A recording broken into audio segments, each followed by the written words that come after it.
Thanks for tuning back in. I'm Tommy Campbell, still bald, still in my basement, and still cashing my weekly Soros checks.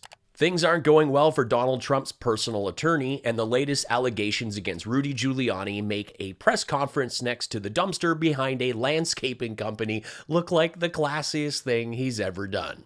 Yes, America's mayor Rudy Giuliani is going through some things, and what's incredible about this civil lawsuit filed against him is the fact that the document repeatedly says this conversation was recorded. I have to note that Mr. Giuliani vehemently denies all these allegations and plans to protest them in court. Rudy better summon that hair dye and spray tan to drip so he can slide out of this one, because his former employee, Noelle Dunphy, dropped a $10 million civil case with stacks of claims such as Rudy often demanded that she work naked in a bikini or in short shorts with an American flag on them that he bought for her, and would visibly touch himself while on video calls. And the documents detail Rudy's pardon-for-profit plans with Trump and so much more. I'll get into it all in a moment, but first, this. Fox is benching their best ball player, according to us and everything, their biggest draw to Fox, which is down, 25% or whatever since then. I don't know how much it's down in viewership. People are upset. You take Tucker and you put him on the bench? Now, everybody, does that make sense, everybody? Okay, Tom Selleck's slow cousin has been misinformed. Tucker is not a ball player. He is a ball tanner. It is pouring MAGA tears. I have a laugh getting into the bombshell allegations against Rudy Giuliani, drop a few surprises, check out a hilarious new genuine page from Lauren Boebert's book, and more. I had to cancel my rally because of a tornado, but because of a tornado, you still got a bunch of hot air. So it's not all bad. Don't forget you can still buy my worthless NFTs that help keep my private plane in the sky close to the God I never believed in. This is really cool. In a complaint filed in New York State Court on Monday, attorneys for Noelle Dunphy allege Giuliani offered her employment for a salary of $1 million a year in 2019. Giuliani was serving as an attorney for Donald Trump, who was president at the time. Several of Giuliani's businesses are also named as defendants in the suit. Throughout the complaint, nearly on every page, it repeatedly says, "This conversation was recorded." Noelle Dunphy says she worked for Giuliani as his director of business development in 2019. Noelle Dunphy's lawsuit alleges Giuliani began abusing Ms. Dunphy almost immediately after she started working for him.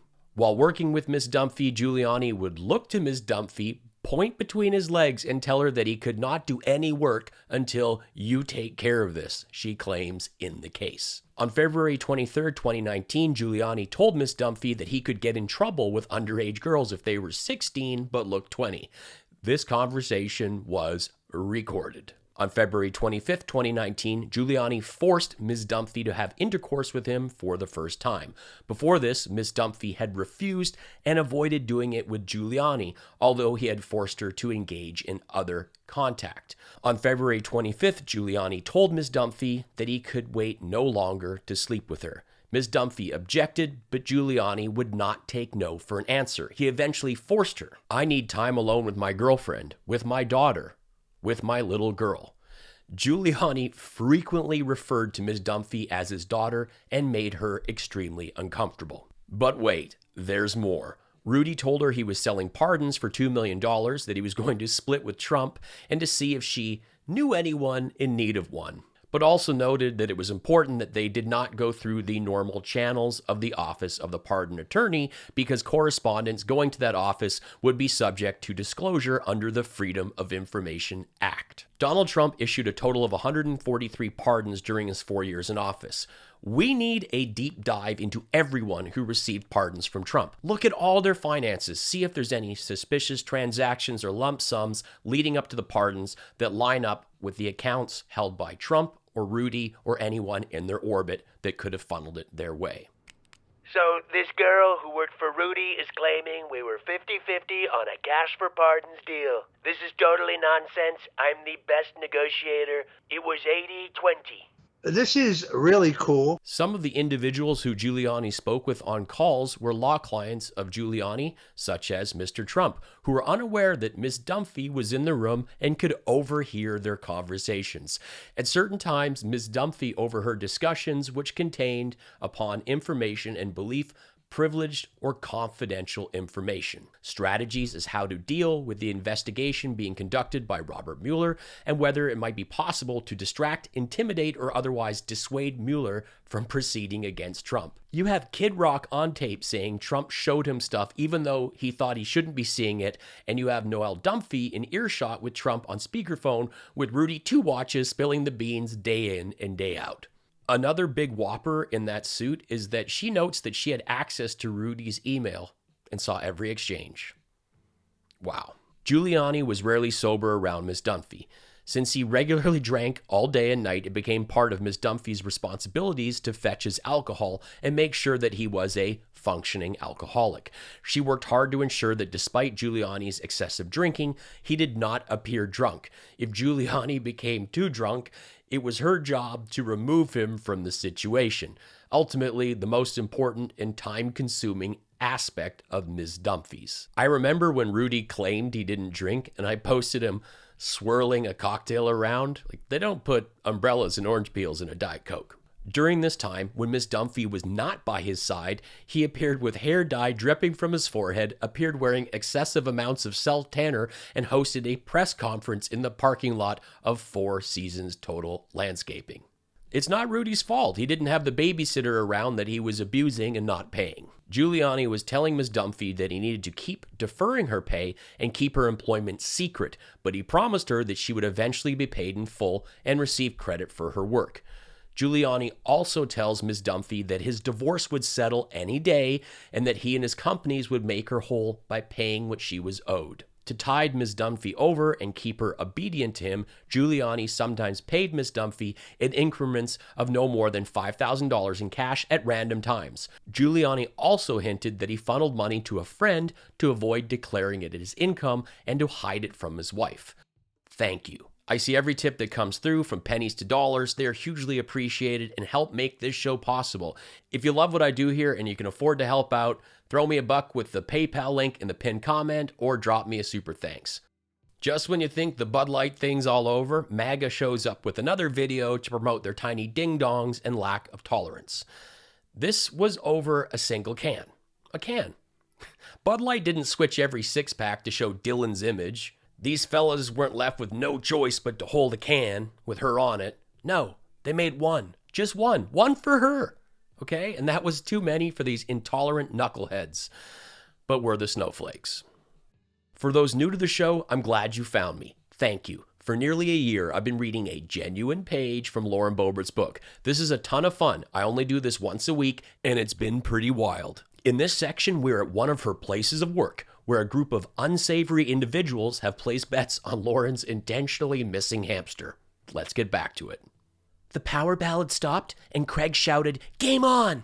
People sprinted in every direction, and I went to rip the blindfold off, but my palms were stuck to the floor plastered with decades of grime. I've snapped a heel on this bad boy, but I really lucked out by getting down in a particularly nasty patch. My husband, Jason with a Y, shouted at me, "What are you doing down there, woman?" I explained that I was tracking the footsteps of Mr. Fong to help us, but I did not expect my skin to totally bond with the floor. I could not see a thing, but I heard a zipper opening inches from my face and thought, here we go. But before I knew it, my hubs pulled the bandana from my eyes. It took a second to adjust to the disco lights and smoke, plus my eyelash extensions were as crooked as Jason's taxes. Then it came into focus. Jason had his fanny pack open.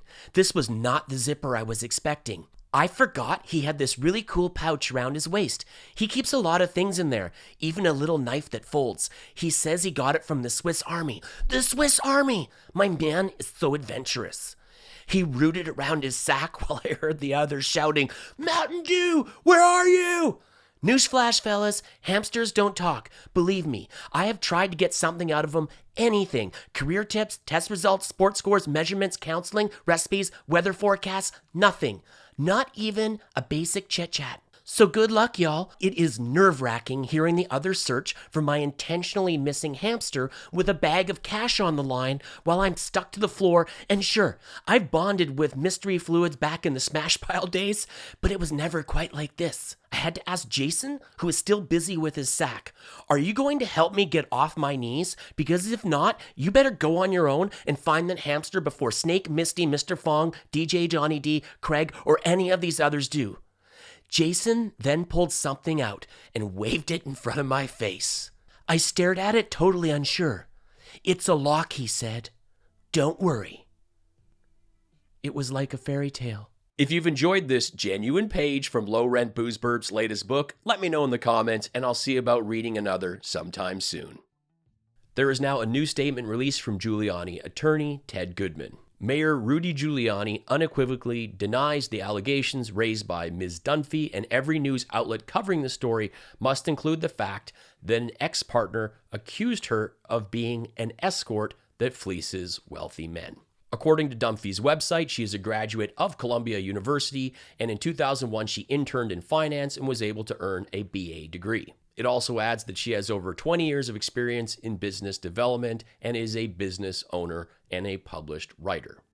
Tommy's claim to fame, hiding like a coward. MAGA tears. This is where the people with TDS go. MAGA tears. Just how bad is it getting with Joe Biden's weak leadership and Americans losing their collective, violent, hateful, gender-confused minds, driving the U.S.'s friends and allies away? MAGA tears. When I see shows like this, we're not going to make it a civilization. Thumbs down.